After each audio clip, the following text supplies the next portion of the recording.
I just gotta test to make sure my microphone's actually working. Hold on.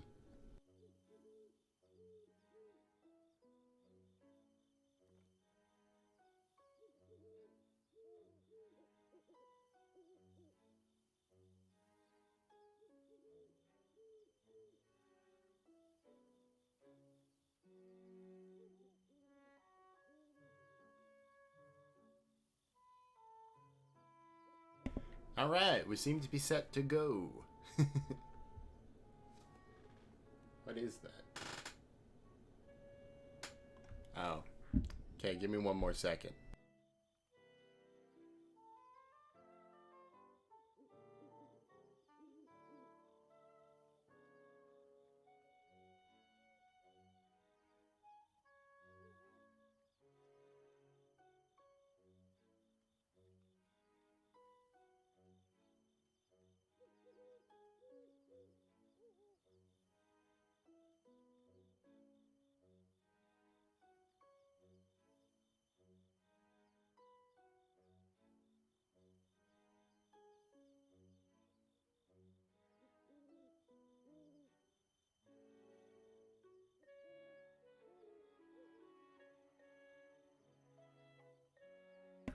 Okay. Pretty sure that little whirring sound in the background is just the air conditioning, so I just turned it off for now. Well, Breath of the Wild 2, huh? It's a real thing. And, you know, consider myself a bit of a Zelda fan. I've played every Zelda game. I haven't finished them all, but I did play them all. So yeah. I'm excited for Breath of the Wild 2, and I think figured some stuff out other people haven't. I was going to make like a video series about this, but I never did. So I got a list of things I gotta do. Like 2020 really threw me off on a lot of stuff, so we'll start with this. Cross this off the list. I think the best way to start would be to just watch the new teaser. So, give me a couple seconds to bring it up. How art thou in chat? Oh my, this is going to take a while. I should have downloaded it. That would have been smart. Too bad I'm not. Delete some stuff so maybe things will go faster.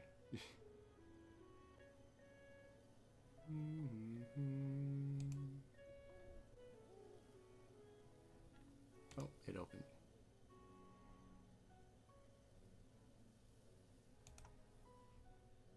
Yes.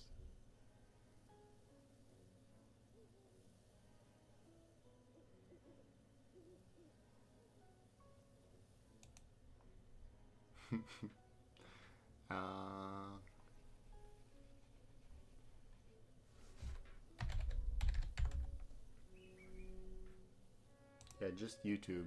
That's all I need to see.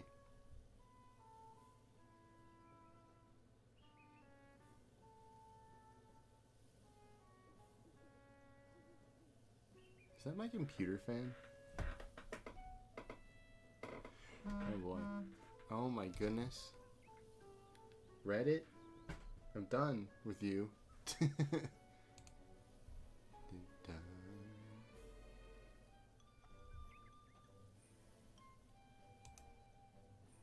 Come on. YouTube has just been taking forever to load today. Has anyone else actually, like, had that? Because I don't even have the excuse of my internet being bad anymore. Like, literally, I don't know. Oh, sounds like it's daytime in game.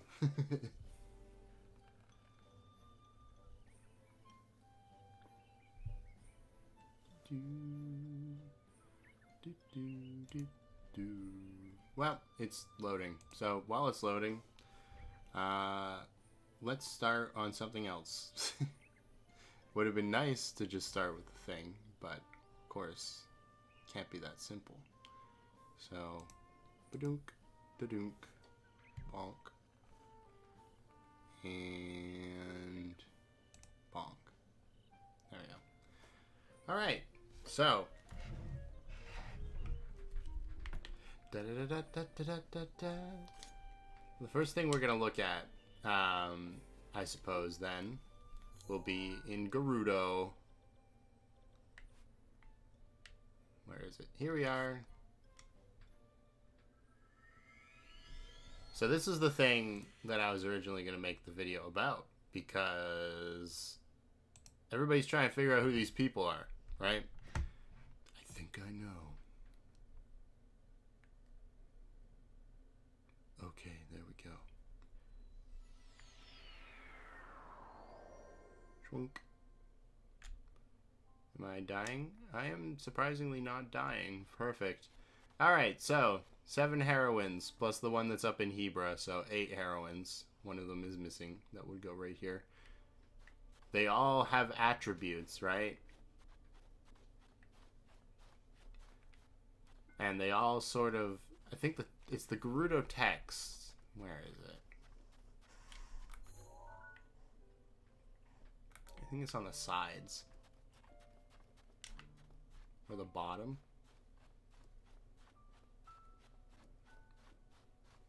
Listen to the music. I know there's Gerudo text on them somewhere. There it is. Okay.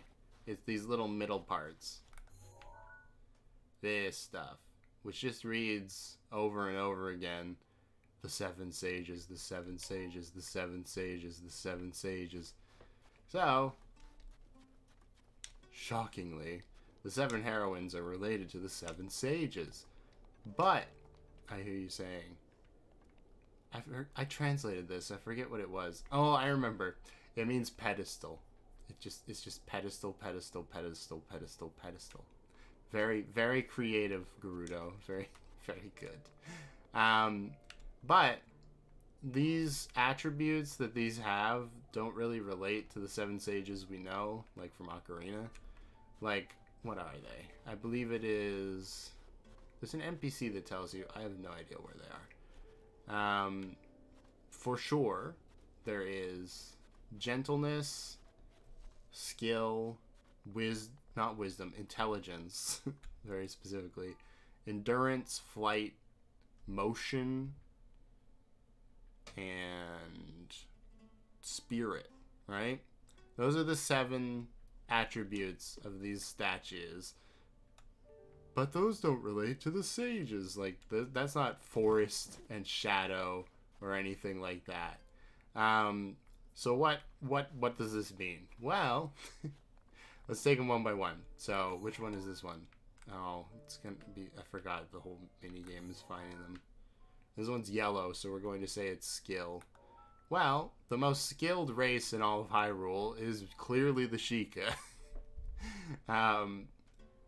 The Sheikah built all those crazy machines. They have magical knowledge that they were forced to forget. They've got the best farming in Hyrule right now. Anything they do, they're skilled at, right? So I believe this would represent, like, a particular Sheikah champion. We'll get around to that in a sec. This one. What is this one? Is it the other foot? No, I think this one's on the head. So I don't know if I can see it. It's annoying. We'll just go to endurance. Endurance. What gives Link more endurance? A power, perhaps, that gives Link extra endurance. Yes, the Goron champion, or very specifically, Daruk's power, grants Link more endurance. So that's kind of an interesting thing, but maybe it's just a one-off. Let's say flight. Flight. Okay, well, that's obviously the Rito then, right? So it would be Rivali. Does Rivali have any associations with flight? I don't know. Maybe. Rivali's power, Rivali's Gale, allows even Link to fly. Interesting. How about What was the other one? Gentleness. Gentleness. I can't really show off gentleness because I would have to blow up for it to happen. But Mifa's grace, at least, is very close to the idea of gentleness. The fact that it allows you to heal people, generally. Which leaves us with motion and what? Spirit. So, and intelligence. Okay. So, intelligence is just a corruption of wisdom, right? Over time, these statues are ancient. Intelligence and wisdom are pretty dang close. And so, it's likely that that statue is to represent Zelda, no matter what, right? She is, after all, the 7th sage of the 7 sages. And then, you know, we've got motion.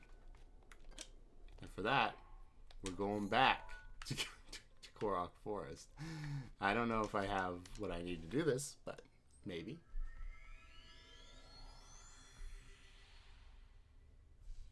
How close are we to loading up here? Oh, I can at least search. Maybe. I can see my own stream. Cool. Okay, it's coming along.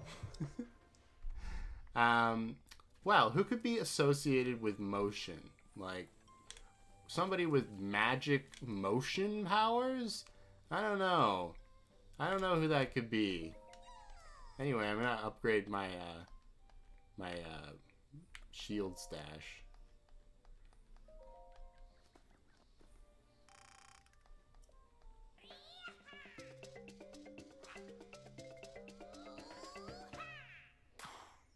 So not only does Hestu's power involve motion, but it allows Link to carry more items without being, like, weighed down.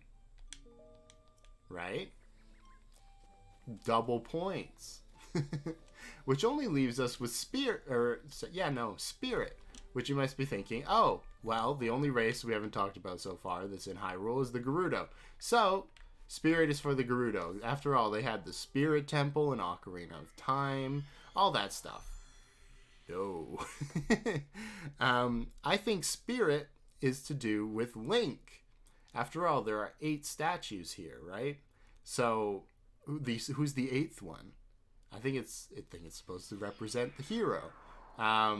With Spirit being the hero's attribute because, notably, while we talk about the bloodline of the goddess Hylia, granting Zelda her powers, and Demise's curse, granting Ganon his powers, when the, like, official canon literature, whatever, talks about Link and his powers, they always frame it as the spirit of the hero.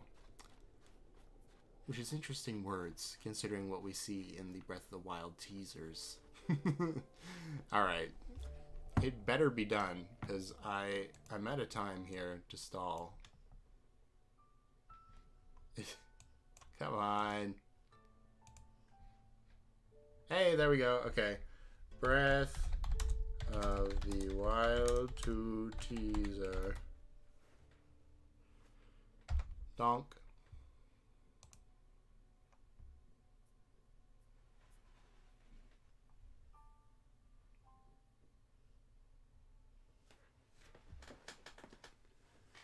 Not the first look one. Yeah, this one. The one where he's in the sky. I don't know if I still have the capture from when I did the E3 events, but if I do, that'll be easy.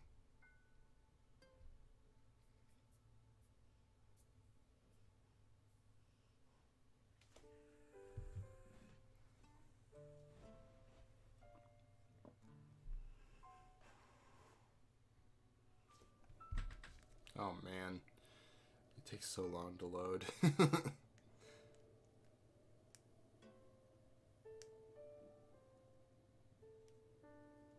Come on. Well, again, while we're waiting, let me just check and see that I have the right thing in here anyway. And now it's lagging. My puppy's having a dream or something in the background. Breathing heavily. Window capture, yeah, that's probably the one, right?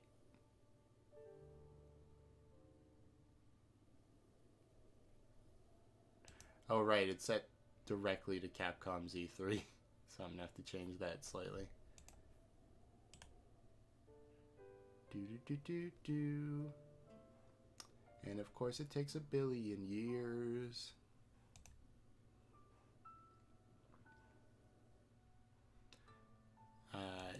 Not Nintendo Direct, yeah.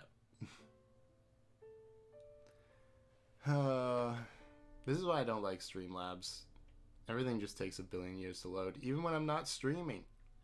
Alright. This one. Done. It's gonna pop up there. Yeah, there we go.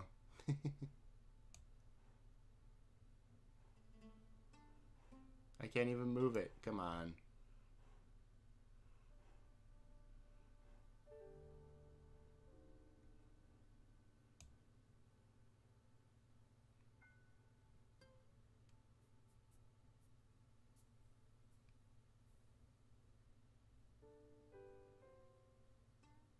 There you go. Why do you want to be off center? That's rude. Alright. So, I'm going to go back over here in the hopes it'll load a little faster. Yay. Full screening is scary because I do not know what it looks like anymore. And I can't really check. Oh, don't start. I didn't say to do that. Now it won't let me pause either. Oh, very nice. Oh, look, it's Ganondorf. Turn it off for a sec. Wait.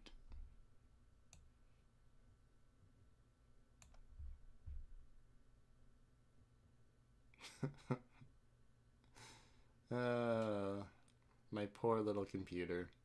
It's just not made for this kind of stuff, is it? Oh, there we go. We got a big trailer piece.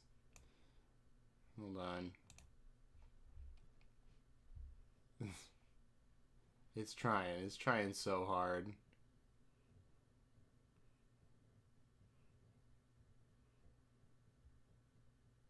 And it went back. It just went back. Well,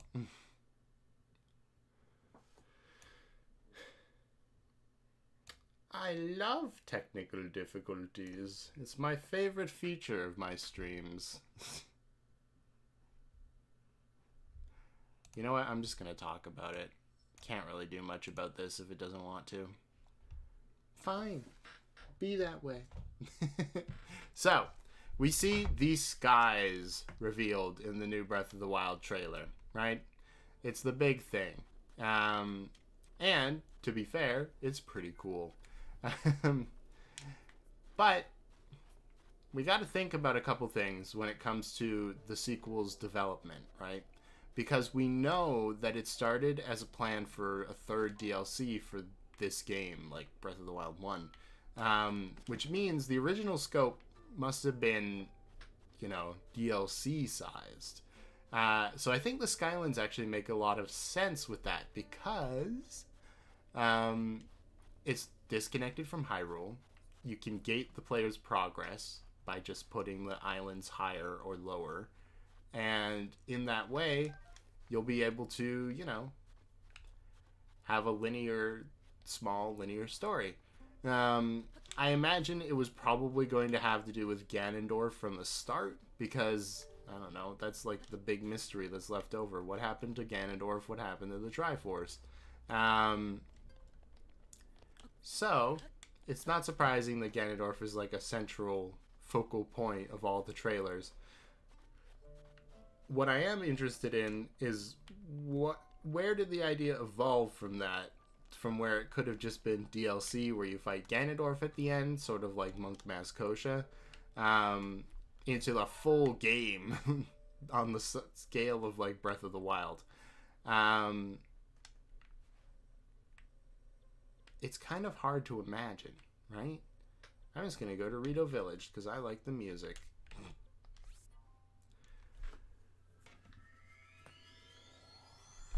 So there's a few things in the trailer we need to talk about. The first one being Link's hand. And the hand that's holding down Ganondorf. So that hand, notably, has the same colored energy as the magic that we see in the rest of the trailer. The frog robot, for example, is powered by the same energy that hand is letting off. Now, while the hand is in the first trailer, we see it sort of trails into Gerudo lettering. Excuse me. That doesn't necessarily mean it's Ganondorf's spirit, because obviously something is sealing him there, right? So, I think it's quite a bit more literal than that. I think it's literally the spirit of the hero. Like, that's Link, or what was Link. Something that's weird about our Link is the fact that obviously he doesn't have the Triforce of Courage. And there's only been one other Link that hasn't had the Triforce of Courage. That being Wind Waker's Link.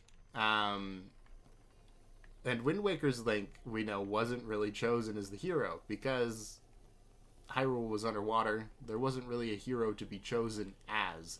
So he had to do it himself. He had to assemble the Triforce and bring it all back.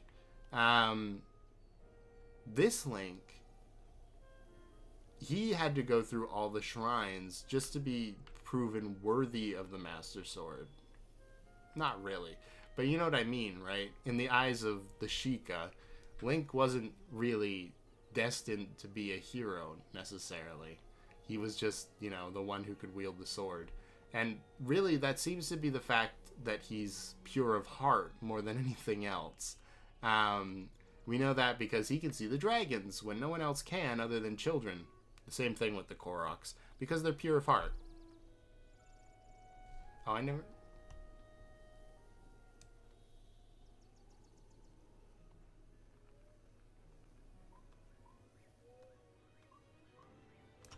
Oh, thank God. I got freaked out for a second. Okay. No, we're good. I was watching the stream on my phone just to make sure everything was working correctly. So I gazed over at it and I still saw the like intro stuff and I was like, did I never turn that off? No, I did. Now I've lost my train of thought. Gosh. So easy. Anyway. Yes, the spirit of the hero. I think that the thing holding down Ganondorf is literally the spirit of the hero. The thing that would have proved Link as a hero through destiny, right? And then he would have been able to have the Triforce. Which is why, out of anyone, it fuses with Link during the cutscenes in the trailer. Because it is a part of him, sort of. Link was the vessel this spirit was supposed to go into, but because it was holding down Ganondorf, it couldn't. So, interesting idea, surely. But how can we know? Well, there's a lot of stuff to go over in order to get to that conclusion. So the Skylands are the new thing, right? And there's a few details about the Sky Islands that actually lead me to believe a few things. First of all, it's got to be the Zonai, right? Come on, after all this time. And there's a few pieces of supporting evidence for this. One big one being the Zonai are very associated with dragons. It's like their main freaking architecture outside of, I guess, the owls, which we see a lot, and the boars, which we barely see. And because of this, one of the shots in the trailer is Link holding a shield with a flamethrower on it in the shape of a Zonai dragon head. And it is powered by this green energy. The same thing we see with the hand, the same thing we see with the frog robot. So that pretty neatly ties together the Zonai and these Sky Islands, right? And if that is true, then we've got an interesting query here. Because I don't know if I actually have this armor in game. I do, thank God. Makes things easier. This is the Zonai armor, right? Red hair. Many people have said that this looks suspiciously close to the hair of the hero that is in the tapestry we see at the beginning of the game. And I happen to agree. Did that image actually, like, show up? What is this? Ah, that's my summoning circle. Do I have to put it down here? Yeah, there we go. So this is the hero, right? Notably, tons of red hair. Got the Master Sword, a glowy yellow hand, which we also did see in a trailer, and this funky cape thing, which we see Link wearing in the teaser. Where did he get those clothes? Probably on a Skyland after his other ones got burnt up by freaking Malice when it attacked his hand. So all of this together means that the ancient champion from 10,000 years ago was probably Zonai. And that the Zonai probably are responsible for those Skylands. We know the Zonai disappeared many years ago. Maybe they didn't really leave Hyrule. They just took to its skies. And that sounds like another group. Sounds like another group, you know? Oh, this is actually a GIF, and it's actually going to animate. Because it's not in... the Wind Tribe from Minish Cap. Now, the Wind Tribe is probably one of the most underdeveloped races in all of Hyrule. Because, you know, there's like 3 wind tribes in Zelda history. There's the Skyloftians, and then there's the Okoka, and then there's the Wind Tribe from Minish Cap. But the other 2 don't have the features that make this a lot more concrete, right? For one, the Wind Tribe are a tribe. That much is clear. Just like the Zonai. They both notably have red hair and are only ever really seen with red hair. And, of course, you know, if it is true that the Zonai are responsible for the Sky Islands, they both took to the skies using magic. Now, there's a few things that we assumed had to do with the Zonai that kind of led us in the wrong direction, I think. Because if the Zonai really are the Wind Tribe, then one of the biggest things that led us a different direction is down at their home of LURELIN Village. Let's go here, I guess. That's pretty far. Woo! It's gonna take a while. It's kind of weird to me that the LURELIN Village people are slightly related to the Zonai, but I feel like they just, you know, settled in what was left of the Zonai society after they disappeared, right? I mean, they've got the Zonai-esque symbol here, right? You can see it on that house, that orange flag. But I don't think they're directly related to the Zonai. After all, they don't have red hair, right? Alright, so it's down this way. I think. It's been so long since I've done this quest. It might not even be done on this save file, if I'm being honest.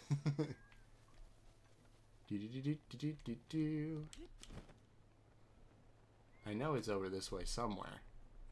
Where, I'm not so sure. So, we'll play a little Breath of the Wild for a couple seconds here, and then we'll find it. This is actually my favorite region, I think. Other than Akkala. Akkala is just so pretty. It's not really a fair comparison, but...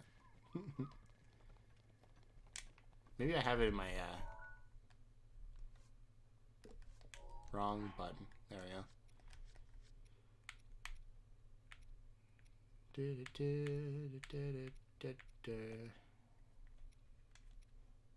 Nope, that's Gerudo.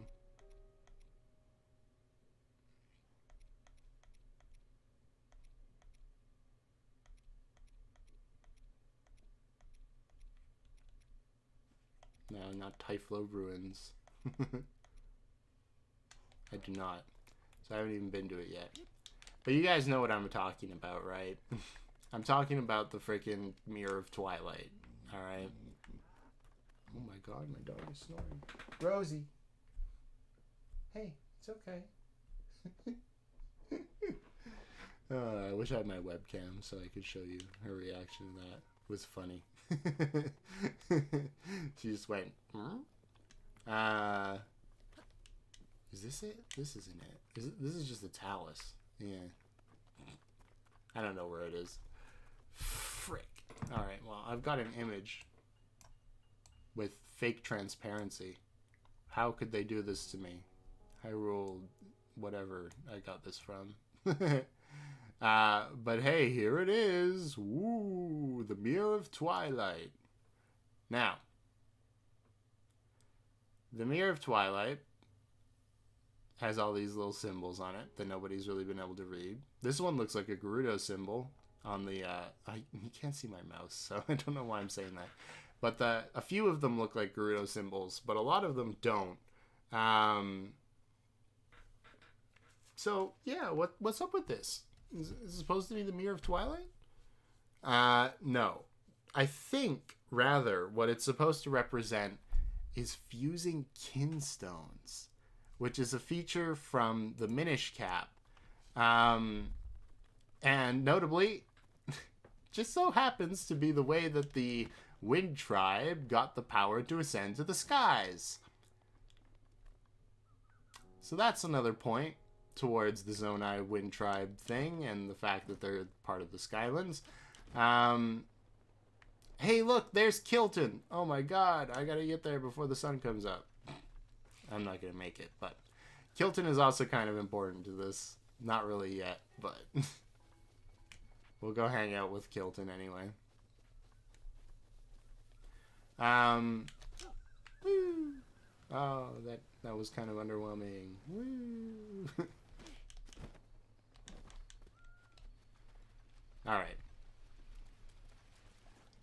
So, why would the DLC be focused on the Zonai at all? Like, I know they're mysterious or whatever, but they really could have just left them as the mysterious race and not really thought about it. There he is. Bye-bye. Alright. So. I don't remember where I was going. Let's talk about Kilton then. Let's just get to that. So, another thing you'll notice about the Zonai armor is all of these markings on it, right? And I think that's important because we also see these markings on Bokoblins and Moblins, I believe. Definitely Bokoblins, though. They're said to increase attack power, right? So why did the Zonai have them on their armor if it's a Bokoblin thing to draw from Malice? And if that's the case, could something bad have happened to them from doing that?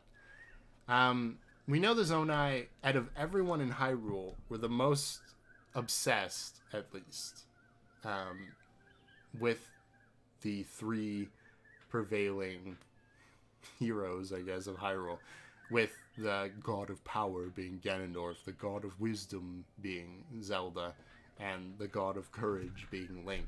And given they were kind of like Vikings, essentially, who were raiding Hyrule's coast in order to try to, I don't know, get to Hyrule Castle and steal some funny gold, it kind of makes sense that they would view these essentially warrior-like traits as very interesting to them.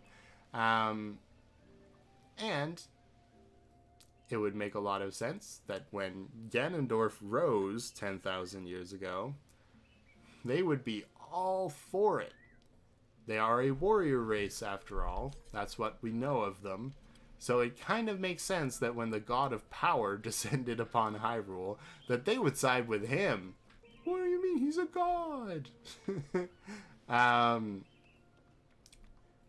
So, what does siding with Ganondorf get you? Well, in this case, it seems like it got them turned into bokoblins. So, we know from Skyward Sword, which they are pushing, by the way, right now, that a demon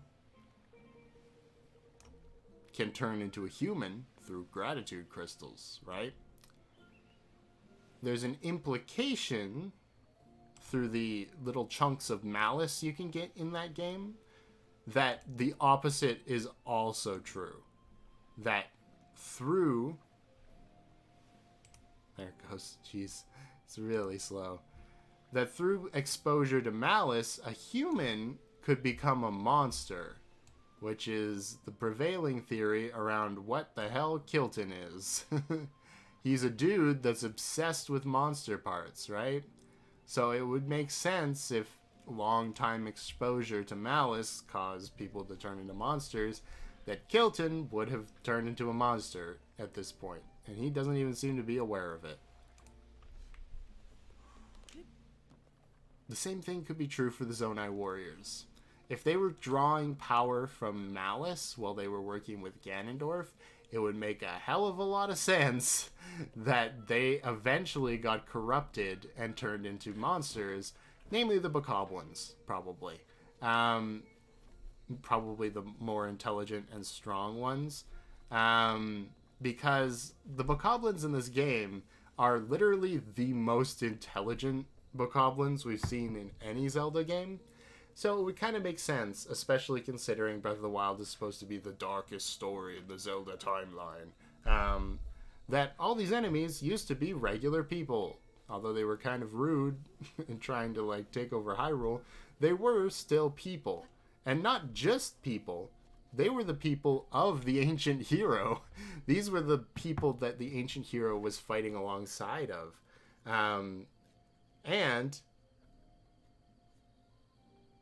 maybe he was on Ganondorf's side originally too, right? I mean, if the Zonai had decided to side with Ganondorf because, you know, he's literally the god of power and they like that, then this random Zonai that ended up being the hero would be no different, right? And if he got to the Master Sword first, before Zelda of the time or any of Hyrule's guards, then the Master Sword would be turned against the goddess, which I think is an interesting idea. We should also talk about why a Zonai became the champion way back then, but it's actually pretty funny when you think about it. So the Zonai took over the Faron Woods area, right? Where's the Zonai ruins? Where are they? They're up here. There they are. This is their little hangout. Notably, the hero is usually from the forest. And in this case, the Zonai happen to be living in the forest. We know that Link's main attribute is supposed to be courage. The Zonai were a warrior people. So if he wasn't courageous, he wouldn't be doing very well in their ranks. And, you know, it just kind of makes sense that these people who worship the Dragon of Courage and all of the gods of Hyrule would end up, you know, getting the reincarnation of the hero, even though they don't even know it. So this guy's working for Ganondorf, and that's bad. It kind of leaves the rest of Hyrule in a sticky situation. How do we defeat Ganondorf if the hero who's supposed to kill him is working with him? And I think that's one of the reasons that the ancient technology was facilitated. Because if everything was going to normal plans, they wouldn't have needed the Guardians and the Divine Beasts. So there had to be something that went wrong 10,000 years ago for their creation to be necessary. I guess you could say, well, maybe they just wanted to make it easier on them. Well, they never done that before. It's not like Hyrule's army has ever tried to, like, help Link and Zelda. The closest we get to that is in Twilight Princess with that club, you know? That club of people who'd show up and, like, knock down a couple bokoblins at a tower. Yeah, super helpful, thank you. So, that's, I think, why the Divine Beasts were constructed. The main sages that they could find. After all, the Zonai did kind of mess up the Faerun region, where the Koroks probably were living. I mean, it's the biggest forested area in all of Hyrule. That's associated with courage and all this stuff. So I think this forest that's made on this little island here is actually much newer than we might think. The Koroks were gone. Nobody could really see them but Link. They were hiding, right? So they'd already be down a champion that way, or down a sage that way. It's possible they could find him eventually, but he was being very hard to find. So they could only really get the big out in the open races for their sages. The Rito, the Gerudo, the Sheikah, the Zora, and the Gorons. Why they hiding though? Probably because the frickin' warrior Vikings, the Zonai, came in and started burning all their frickin' houses. I mean, the Great Deku Tree that was here had to have been killed for a new one to sprout. So, you know. But that's why we only see 5 divine beasts in the game. 5 divine beasts? But there's only 4 divine beasts. You're not counting the Master Cycle, right? No. So the dungeon that Monk Mazkosha is in is a divine beast. It's just, it's buried under the ground still. They never found it. So 5 divine beasts. The Koroks don't have one. The Zonai don't have one. The Hylians don't need one, I guess, because they've got control of the rest of the Guardians.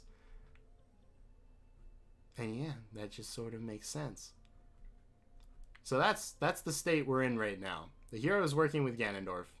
So they constructed the divine beast for the sages so that hopefully they can seal him away in some other way.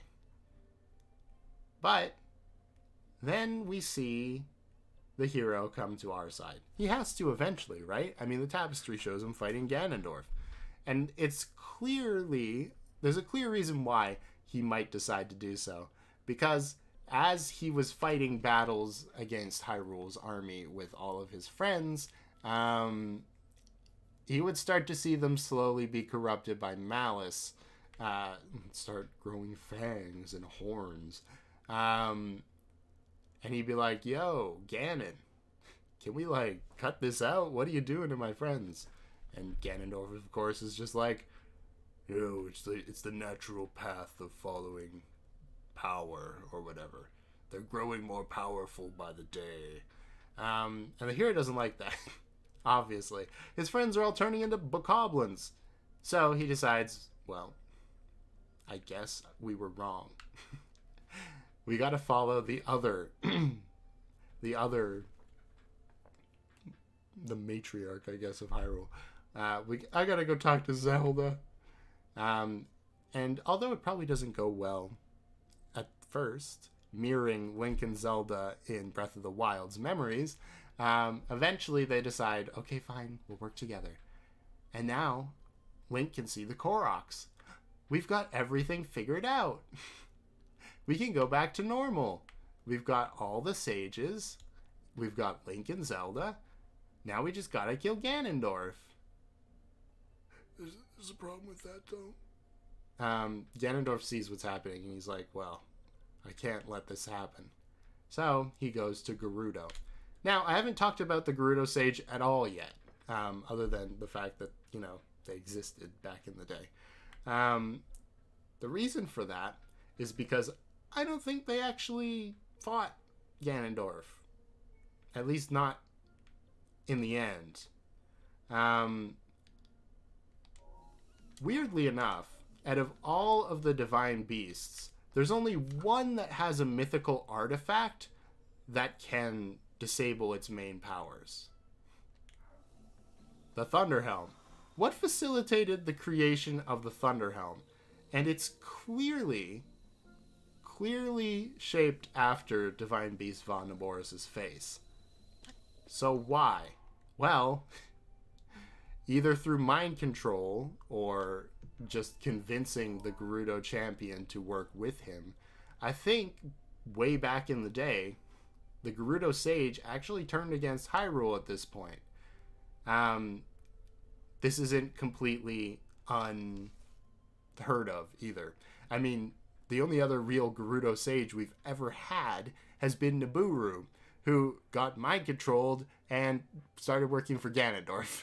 So it does make sense. And I think this threw another wrench into plans, obviously. Not only was there a giant lightning-wielding divine beast that was now in Ganondorf's hands, but the whole Sage plan was out the window again. What could we do? Well, one of the ancient battles was probably against Von Naboris, and it was probably against this Sage. And I don't think they got turned back to our side. After all, the Sage plan never went through in the end.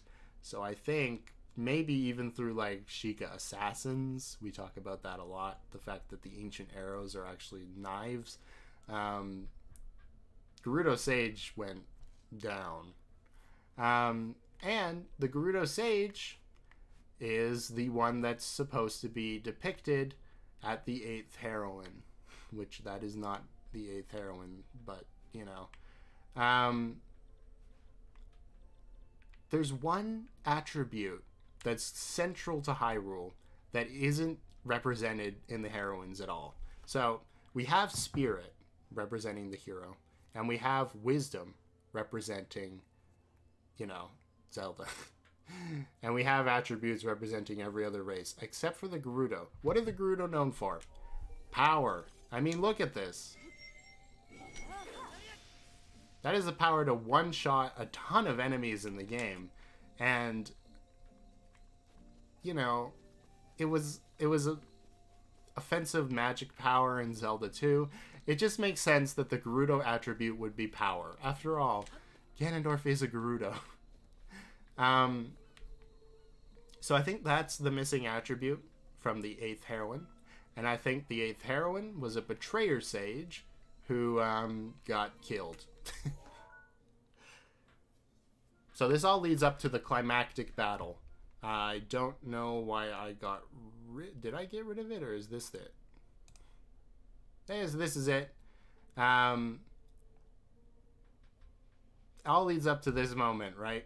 Zelda and Link with an army of guardians versus Calamity Ganon. I thought you said it was Ganondorf. Alright, so the tapestry's a little bit wrong, right? It makes sense. In the same way that the 8th heroine, the 8 heroines weren't all women. It was just the Gerudo looking at history and being like, yeah, these super strong 8 warrior women. You know, because they were obviously all Gerudo.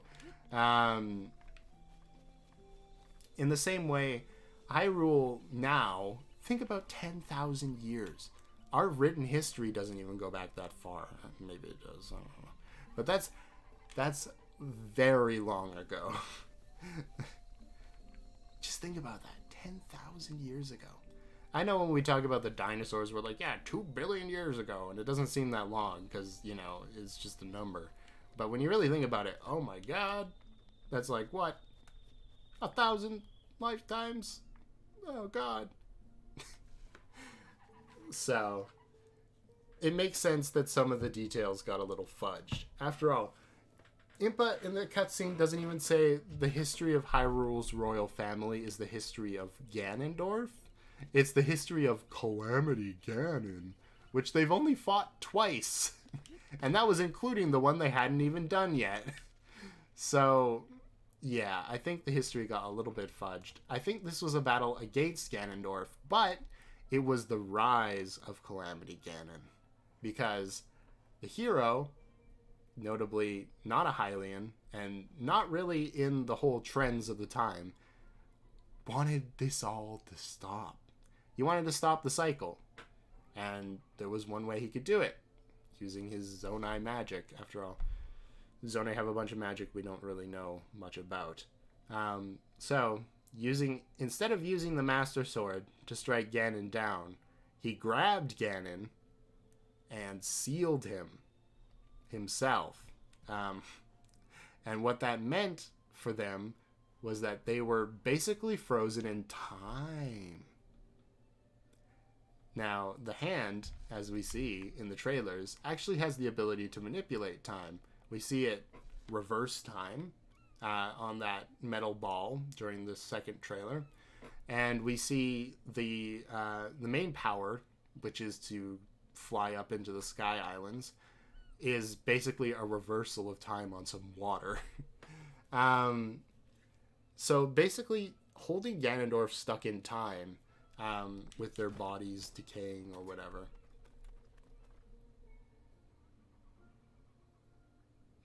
Link's uncle.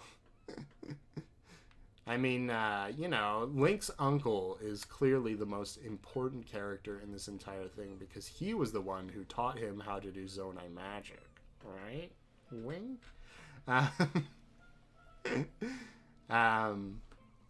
So they're frozen, right? And Hyrule's like, did we win? And then the malice is starting to leak out. This is probably over a couple of years, right? They have built this little temple around the hero and Ganondorf, so it's not just out in the open. That would feel a bit rude for his sacrifice. And now they're just kind of waiting. They're like, is this going to work forever? But the malice is starting to leak out. They're like, oh, that's not good. And then, eventually, Calamity Ganon forms, which is just Ganon's rage of being trapped by the hero, manifesting as like a Phantom Ganon type deal. And it starts trying to wreak havoc. The monsters get power-ups and all this stuff. What did we do? Well, we know Hyrule had actually dug into its history a lot at this point. From the Forgotten Temple. I don't think I have it on my map in the save file. I think it's in Tabantha Canyon. Right? It's at the end here. Hey, I actually do have it. That's not going to be good, though. That's just going to be all Guardians. Well, we'll try. Because the Forgotten Temple, the spirit or whatever that inhabits the Forgotten Temple, I think, is what tells us about, it's a place that was supposed to chronicle the adventures of Link and Zelda in the past, right? It's how Zelda, during her little speech to everyone, when she's basically naming Link a champion, is like, yeah, the hero wins, and, the hero of Twilight. That really shouldn't go together, right? And how do they even know them? But they do, undeniably. So they had to have dug into their history quite a lot. And in doing so, I think they figured out what happened at the beginning of the timeline. After all, Hyrule's birthplace was apparently Hyrule Castletown, right? That's what it said. So they were like, oh, yeah, I know how to defeat Ganon. We'll do it the same way we defeated Demise. We'll just drop a big plot of land on him. And they're like, what? Well, if the, birthplace of Hyrule actually was where Hyrule Castle was built, then that would be the sealed temple. I bet you this is a Korok. Hold on. You gotta, Alright. Minor distraction. Okay, we're back on track. That would be Hyrule Castle, which means, if we drop the sealed temple back onto demise, in heavy air quotes, everything will be fine. Everything will be fine. But they were, of course, wrong. Bum bum. Because obviously the Forgotten Temple is actually the sealed temple from way back in Skyward Sword times. Which I'm going to show you in a sec. I don't know if I can climb over this part. Well, we'll try. Oh, I can. Nice job, Link. The guy who gave Link his sword? I have no idea. Alright, so the Forgotten Temple. Don't worry, I'll just crouch behind here and we'll be fine. So we got this tree coming out the edge, right? Well, there was the Tree of Life that was planted in the sealed temple. That's one connection, but you know, it could be anything, right? Hopefully I do not get sniped. Before I can make my way to the end again. Up.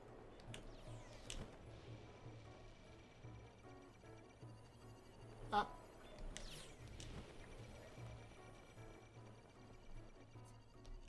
Actually, you know what? I can just warp. What am I doing? Bye, Guardians. So, Seal Temple has this huge, huge statue of the goddess Hylia in it. Mainly, like, the main statue of the goddess Hylia. Which I think I am right behind right now. Right? Where is it? Oh god, not in here. Oh, it's right behind me. This is very much like the statue we see that falls from Skyloft and freaking crushes Demise the first time. The only thing that's different about it is that it doesn't have like a platform up at the hands, I don't think. Well, maybe it does. I don't know. I've never really checked. It even does. Look at that. It's even got a platform up at the hands for you to stand on. This is when Link got the paraglider, or like the sailcloth rather. This is that statue. Obviously, there's been some rock built around it, but hey. So yeah, Hyrule definitely had a grasp on its history. So they were like, yeah, if Hyrule Castle is the birthplace of Hyrule, then all we have to do is take the ground under Hyrule Castle and smush Ganondorf with it. And everything will be over. No more Calamity Ganon, which is suspiciously similar to that weird toe monster from Skyward Sword. Everybody was like, yeah, great idea. Let's do it. Okay, a small sacrifice for defeating Ganondorf forever. Blah, blah, blah, blah, blah. So they take the castle. This is why it's not in the Great Plateau where it's supposed to be. Because, where's the Great Plateau? I always forget. I'm like, wait, it's over there? What?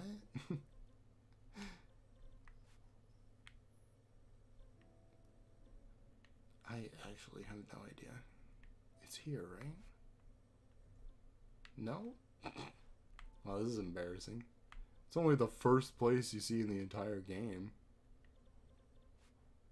This is it. Okay. I always feel like it's in the top right, but it's all the way down here. So, we have the Temple of Time, right? And we've got these buildings, which are related to the Temple of Time. But then we've got, like, Eastern Abbey? What's that about? And where's Hyrule Castle Town? I know you can see it. I think it's actually right here. I think this is part of Hyrule Castle Town. Because it's close to the Temple of Time, right? But where'd the castle go? Why is the castle not near the Temple of Time? Why is it all the way over here? In this suspicious crater. They smacked it on Ganondorf like idiots. And it didn't even fix anything.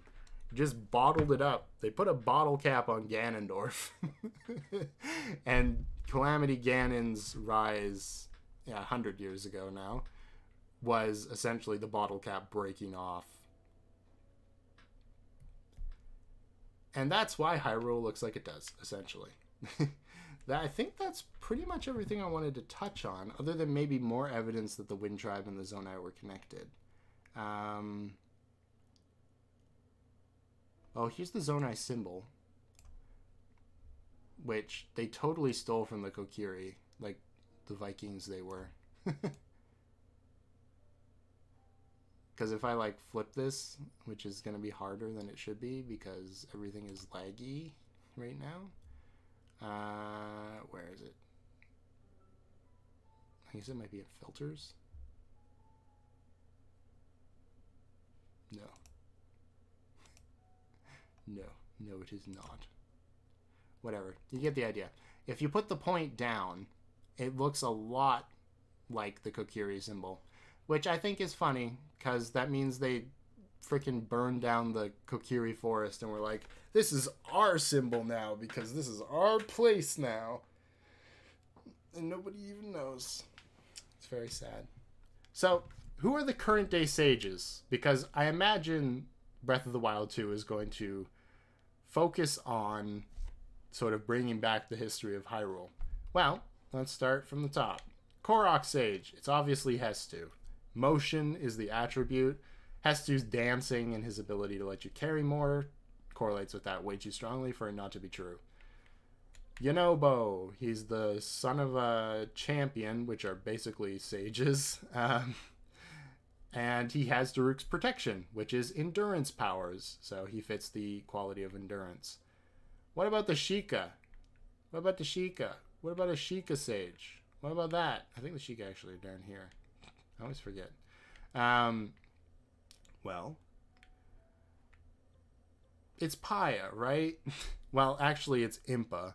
But Paya needs to be important. They set her up in this, right? And never really ended her story. So it makes sense that Breath of the Wild 2 would give her some more screen time.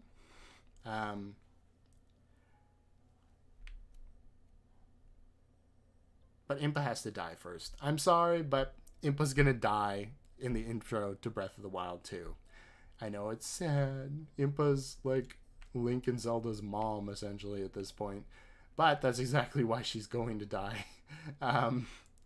She's just too knowledgeable. And if she really was a sage, I don't know, poor Paya. What would even happen to her character arc?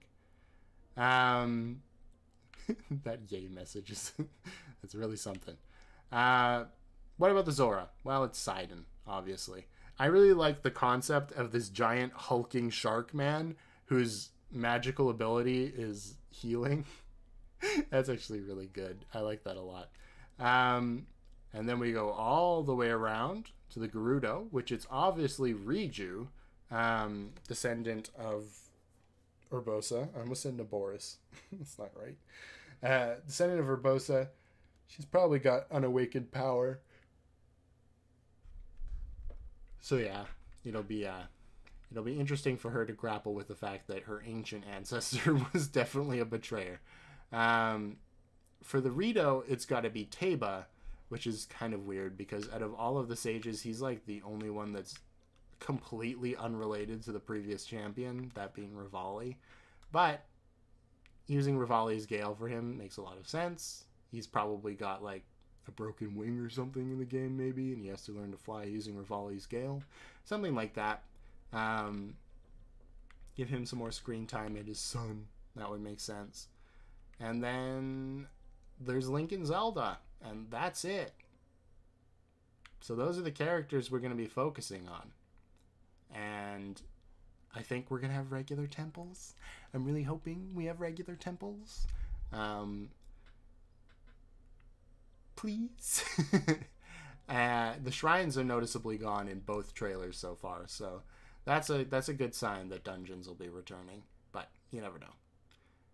And yeah, I think I'm pretty much done. I might, if I'm a good fellow, cut this down into a video and actually put the images over top of it because I was trying to do that, but it wouldn't load. But I think that is the end of my stream today. Wednesday. Someday like that. Maybe not Wednesday. Let's not put a label on it. Someday next week. I will stream Miitopia. I just really felt like I had to get this out of my system. So here we are. I might have forgot some stuff. But if you're interested in Breath of the Wild 2, and you have any thoughts about what I had to say today, you can comment or whatever on the stream VOD, because there wasn't too many people here hanging out today, which is fine. This is not my regular kind of stream stuff, so it makes sense. But yeah, I will see you later in the week for another stream, probably. Strachu might be ending this week. Then, you know, I'll have some empty space. We'll see. All right, bye.